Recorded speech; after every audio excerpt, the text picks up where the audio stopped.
आप यहाँ पर कैसे आए? क्या प्रधानमंत्री जी के लिए आए आप यहाँ? हम प्रधानमंत्री जी के लिए आए, दिल्ली के विकास के लिए आए, दिल्ली की जनता को धन्यवाद करने के लिए आए, जिन्होंने आपदा को भगाने में, हटाने में इतना बड़ा सहयोग किया है। तो दिल्ली को धन्यवाद करने आए और प्रधानमंत्री जी का तहे दिल से धन्यवाद करने आए और प्रभु से प्रार्थना भी करते हैं प्रधानमंत्री जी को और शक्ति दे, और शक्ति दे। आपको उम्मीद थी इतनी बड़ी जीत होगी? जय जय जय। हमने इतना मेहनत किया, हम सब कार्यकर्ता मिलकर इतना मेहनत किया, तो जीत तो होना ही चाहिए था। आपको क्या लगता है किस मुद्दे पे चुनाव जीते हैं? देखिए, जिस तरीके से केजरीवाल ने इस दिल्ली को शराब की नगरी बना दिया, जगह जगह खड्डे पड़े हुए, कोई विकास कार्य नहीं हुआ, इन सब मुद्दों पे दिल्ली की जनता ने अपना आपको उम्मीद थी इतनी प्रचंड जीत होगी? बिल्कुल थी सर, बिल्कुल थी। और आज आज आप ऐसा माने दिल्ली के लिए दिवाली मनाने का दिल है सर। आज मोदी दिवाली मना रहे हैं, होली मना रहे हैं, क्या मना रहे हैं? देखिए, दिवाली होली सब मना रहे हैं और ये कहीं ना कहीं केजरीवाल का जो झूठ है, केजरीवाल का जो 10 सालों के जो भ्रम फैलाया है, उसकी जीत है। अरविंद केजरीवाल खुद हार गए। मैडम, आप लोग क्या बोलेंगी? अरविंद केजरीवाल खुद हार गए। बहुत खुश हुई। तो फ्री पानी, फ्री बिजली मिलेगा, नहीं मिलेगा? मिले ना मिले, आपदा दूर हुई दिल्ली। और लाली साहब, जीत के नायक दिल्ली में कहा जाता है, केजरीवाल चला गया, सबसे अच्छा हुआ कि फ्री में कुछ मिले ना मिले। राजनाथ सिंह ने इंतजार करना पड़ेगा। आपदा गई। तो मनोज, आप सुन रहे हैं इन सभी को, ये कह रहे आप नहीं, आपदा थी और आपदा चले गई है, इन पे से आपदा टल गई है। आज दिल्ली वालों को सर बिल्कुल आपदा, और मुझे लगता है कि अमित शाह का पुराना विजुअल है जो चल रहा था, झूठ से, चीटर से छुटकारा मिल गया सर। लाली जी, कार्यकर्ता में जोश, लेकिन जोश तभी जब जो नेता कह दे अगर मोदी है तो मुमकिन है, कहा हो रहा है। आपदा, आप नहीं आपदा, ये बात देश के प्रधानमंत्री नरेंद्र मोदी ने कही थी और दिल्ली ने मान ली कि चलो आपदा को हटाते हैं। पर्सनली भी अफसोस है, मैं किसी पार्टी के पॉइंट ऑफ व्यू से नहीं, इत्तेफाक रख के बोल रहा हूँ। हाँ। क्योंकि अरविंद केजरीवाल जी की हार के बाद अब लोग बोलेंगे कि अरे हमने सब देख लिया भाई, IIT का है या IRS का है, सब में वही निकलते हैं, जब कुर्सी पे बैठते हो तो कुर्सी में कुछ है। तो इसमें एक बहुत बड़ा नुकसान फेथ का हुआ। क्योंकि देखिए, अरविंद केजरीवाल जी इतनी जल्दी क्यों आए पावर में? क्योंकि he was at the right place at the right time. Congress की गुड्डी नीचे जा रही थी, निर्भया का अनफॉर्चुनेट इवेंट हुआ था और उसके बाद इंडिया अगेंस्ट करप्शन आई थी। तो लोगों को उम्मीद थी कि ये साधारण से तरीके से तैयार होने वाला आदमी, जो कमीज भी एक साइज बड़ी पहनता है और पूर्वांचली वोट के लिए ये मफलर भी अपने गले में ओढ़ लेता है, रेनॉल्ड्स का पेन लगाता है, तो इसमें सबसे बड़ा धोखा एक इंसानियत के साथ हुआ कि अब लोग कहेंगे भैया देख लिया सब एक जैसे ही हैं, तो हमें तो लेके चलने की सारे भ्रष्ट हैं, अब हम सिर्फ कम भ्रष्ट को चुन लें। तो ये मुझे लगता है कि बहुत बड़ा नुकसान हुआ है, विश्वास का नुकसान किया अरविंद केजरीवाल ने। ये विश्वास का नुकसान हुआ है। तो आने वाले समय में अब MCD में तो आम आदमी पार्टी है और प्रदेश में तो ऐसा तो नहीं कि फिर कहेंगे कि अगर, क्योंकि MCD के तो बहुत सारे काम होते हैं ना, फिर एक दूसरे के ऊपर आरोप प्रत्यारोप का दौर तो नहीं चलेगा। अब मुझे तो लगता है वो पंजाब जाएंगे, क्योंकि वो पहले भी पंजाब जाना चाहते थे। सिद्धू की स्टेटमेंट थी थ्रू दुर्गेश पाठक, उसने कहा था कि हम आपको डिप्टी चीफ मिनिस्टर बनाएंगे या आपकी बेगम को हम दे देंगे। क्योंकि अरविंद केजरीवाल दिल्ली में कभी खुश नहीं थे, उनको था कि ये कोजा स्टेट, तो ना उनके पास पुलिस थी, ना इंटेलिजेंस थी, ना हवाई जहाज था, तो वो तो शुरू से यहाँ बंद महसूस करते थे। और उस दौरान उन्होंने मोदी और शाह जी को ऐसी बातें कह दी। तरुण चुग कुछ कह रहे हैं, मंच से लोगों को संबोधित कर रहे हैं, क्योंकि प्रधानमंत्री बस आने वाले हैं। तो क्या कह रहे हैं तरुण चुग, सुनते हैं।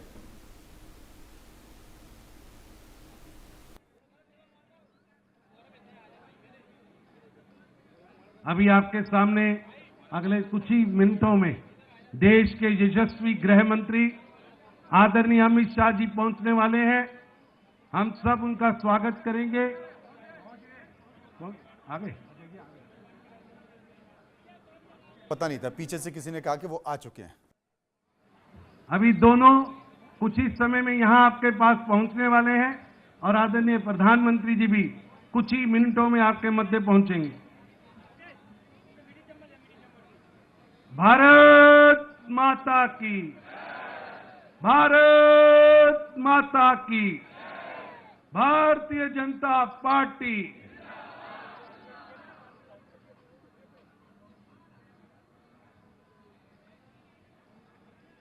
कमल जी गीत कराइए।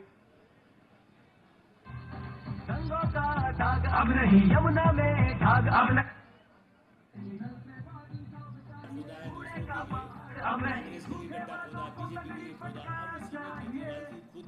अपनी पार्टी के लोगों को, देखिए स्वाति मालीवाल को मत भूलिए। इतिहास में पहली बार ऐसा हुआ कि अब एक मुख्यमंत्री और जो सबसे पुरानी साथी थी उसको अपने ही घर में पिटवाएं, वो तो अदालत में है मामला, और ऐसा भी नहीं कि सबूत के बिना होता, इतना गंभीर मामला है। और उसके बाद पंजाब में उनको सलाहकार बना दिया जिसने पीटा। ऐसी स्थिति मुझे लगता है कि अब केजरीवाल जी के लिए बहुत मुश्किल है, और बीजेपी का है कि उनका आतंकवाद से और ड्रग्स से जो प्रभावित है होने का खतरा वहाँ पर और बढ़ता जा रहा है। ऐसी क्योंकि सारी योजनाओं पर, सारे कामों पर दिल्ली की जनता ने विश्वास किया। हमारे राष्ट्रीय अध्यक्ष आदरणीय जेपी नड्डा जी को जाता है कि उन्होंने कार्यकर्ताओं का मार्गदर्शन किया। हमारे गृह मंत्री आदरणीय अमित शाह जी को जाता है कि उन्होंने दिल्ली की चुनावी कमान अपने हाथ में संभाली और धुआंधार उन्होंने प्रचार किया। दिल्ली के सारे कार्यकर्ताओं को जाता है। हमारे सामने बहुत सारी चुनौतियां हैं। दिल्ली में पिछले 2-3 दशक से कोई काम नहीं हुए। हमारे सामने चुनौतियां रहेंगी, मगर उसी के साथ में एक हमें एडवांटेज भी रहेगा कि प्रधानमंत्री मोदी जी का साथ मिलेगा और दिल्ली में बहुत सारे काम कर पाएंगे। दिल्ली की जनता को ग्राउंड पे फर्क दिखाई देगा। आपने यहाँ अरदास करी है, गुरु जी का नाम लेके आप शुरू करने जा रहे हैं अपना कार्य, तो पहला क्या कार्य करने की कोशिश आप करेंगे? कोई एक कार्य बताऊंगा तो ठीक नहीं होगा, हजारों कार्य करने हैं। हमारी प्राथमिकता रहेगी दिल्ली का पोल्यूशन कम करना, अनएम्प्लॉयड बच्चों को रोजगार देना, यमुना मैया को साफ करना, दिल्ली में जो भ्रष्टाचार हुए उनके ऊपर में SIT का गठन करना, दिल्ली में ट्रैफिक की और ख़ास तौर पे पब्लिक ट्रांसपोर्ट सिस्टम को अच्छा करना, दिल्ली में नई बसें खरीदना, दिल्ली में झुग्गी झोपड़ियों को पक्का करना, दिल्ली में जिन लोगों के पास में, गरीब लोगों के पास में मकान नहीं है उनको मकान देना। बहुत सारे काम हैं। परवेज़ जी मुख्यमंत्री कौन बनेगा? परवेज़ जी 25 साल से भारतीय जनता पार्टी में हमारा पार्लियामेंट्री बोर्ड है, वो तय करते हैं, और हमारा विधायक दल है वो तय करता है। तो जो तय होगा वो हम सभी को मान्य होगा। कैसे देखते हैं फ्यूचर केजरीवाल का और मनीष सिसोदिया का? देखिए फ्यूचर, वो तो फ्यूचर उनका क्या रहा, हम पहले बार बार बोलते थे, शायद लोग तब मानते नहीं होंगे कि वो एक्स CM के साथ साथ एक्स MLA होने जा रहे हैं। तो पहले तो हम परवेश जी को बधाई देते हैं कि उन्होंने एक्स MLA वाली जो हमने बात की थी उसको पूरा किया। दिल्ली को अरविंद केजरीवाल ने बर्बाद किया और दिल्ली के लोगों ने उसको शराब दिया। ये शराब है, जो शराबियों को, जिन लोगों ने नशा बेचा था उन लोगों को दिल्ली के लोगों का शराब मिला है। और इसी के कारण आप सोचिए, कल तक आप कहते थे कि मैं दिल्ली का मालिक हूँ, और आज दिल्ली ने कहा कि नहीं, तुम तो MLA बनने के लायक भी नहीं हो, तुम मालिक कहते हो। और आज अरविंद केजरीवाल को दिल्ली के लोगों ने उनकी हैसियत दिखाई है। तुम झूठ बोलकर, फ्रॉड करके, रोज नौटंकी, रोज नए ड्रामे, दिल्ली को तुमने बर्बाद कर दिया 12 सालों में। आज दिल्ली की टूटी सड़कें, गंदगी से भरा हुआ पानी, गंदा सीवरेज का पानी, गंदी यमुना, गंदी हवा, कोई चीज़ नहीं है जो अरविंद केजरीवाल ने छोड़ी, और खुद शीश महल में रह रहे हैं। मुझे लगता है दिल्ली के लोगों ने स्पष्ट किया है कि तुम्हारे जैसे फ्रॉड, बेईमान, दोगले चेहरों को किसी सूरत में MLA भी बनने के लायक नहीं छोड़ा गया। मैं मानता हूँ आज हम गुरु हरकृष्ण पातशाह जी के स्थान पे जो आए हैं, मैं मानता हूँ कि गुरु साहब की कृपा हुई है। दिल्ली पे जब बहुत बड़ी महामारी आई थी तब भी गुरु हरकृष्ण पातशाह जी की कृपा हुई थी और दिल्ली के लोगों को उस महामारी से निकाला था। यह भी कोई कम महामारी नहीं है जो इन लोगों ने दिल्ली के साथ बर्बादी की है। हम गुरु साहब का धन्यवाद करते हैं कि दिल्ली को इस आपदा से राहत मिली है, और अब दिल्ली के लोग दिल्ली का विकास देख पाएंगे। मोदी जी की अगुवाई के अंदर जो सरकार बनेगी वो दिल्ली के विकास के लिए होगी। अरविंद केजरीवाल जी की सरकार दिल्ली के विनाश के लिए थी। धन्यवाद। लाली जी 5 जीते हैं और 5 में से मंत्रिमंडल में स्थान जरूर मिलेगा, अरविंद केजरीवाल नहीं दे पाए, कौन हो सकता है?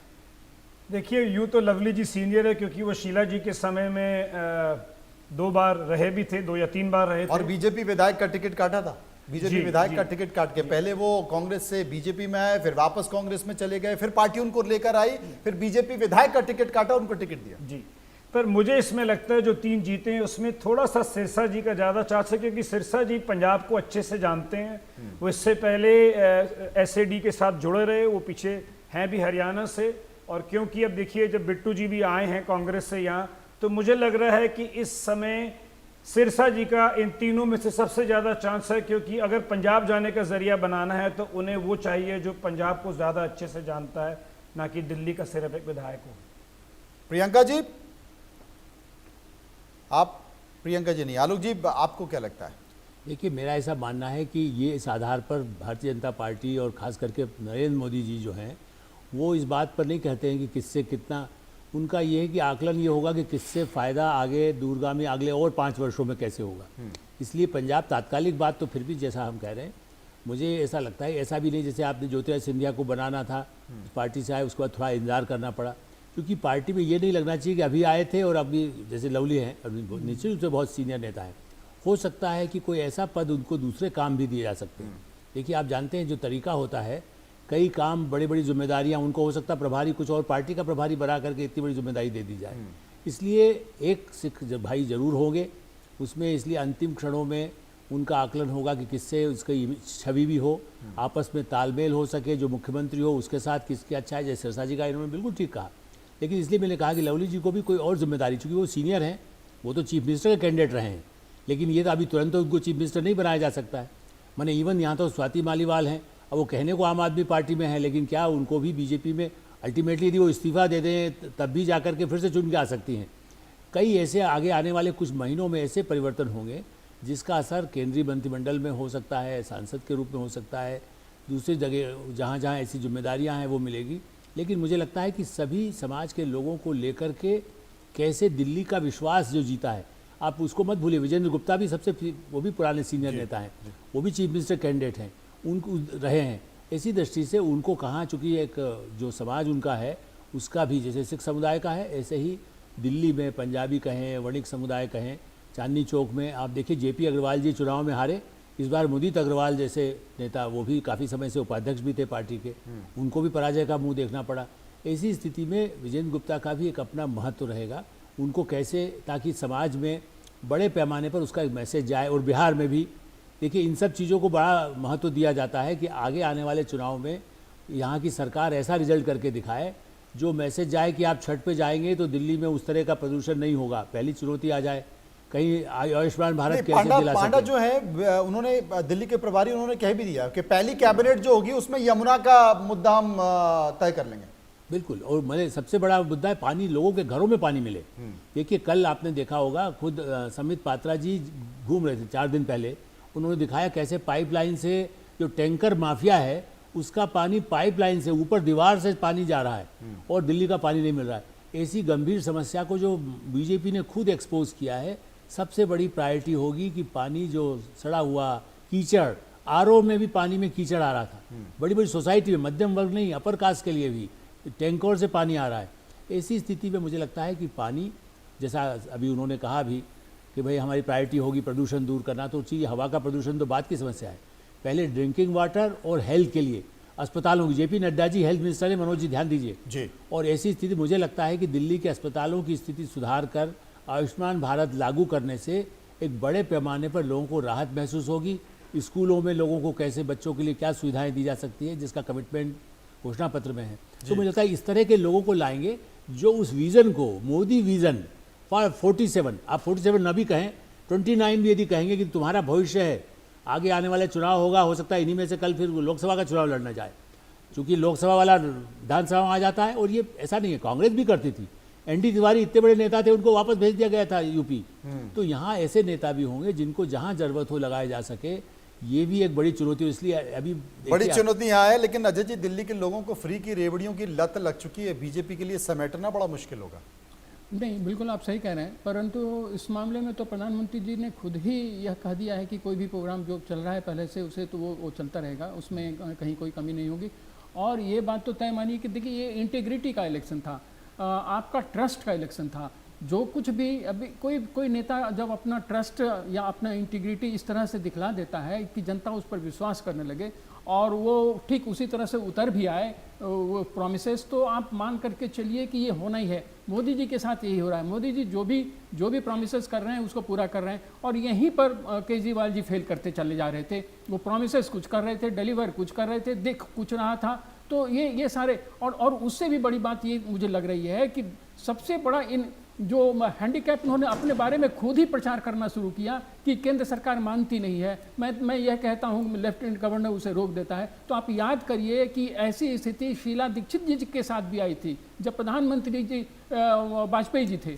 और उस समय में भी एक बार वाजपेयी जी, मैंने इस पर सुना था और पढ़ा भी कि वाजपेयी जी से मिलने किसी कार्यवश गई थी, तो वाजपेयी जी को किसी बात पर उसी दरमियान कुछ गुस्सा आ गया, वो उठ गए और जब उठ गए तो शीला जी भी आराम से बाहर निकल सकती थी और बाहर जाकर हल्ला करते हुए जा सकती थी कि यहाँ तो केंद्र सरकार सुनती नहीं है। वो बैठी रही और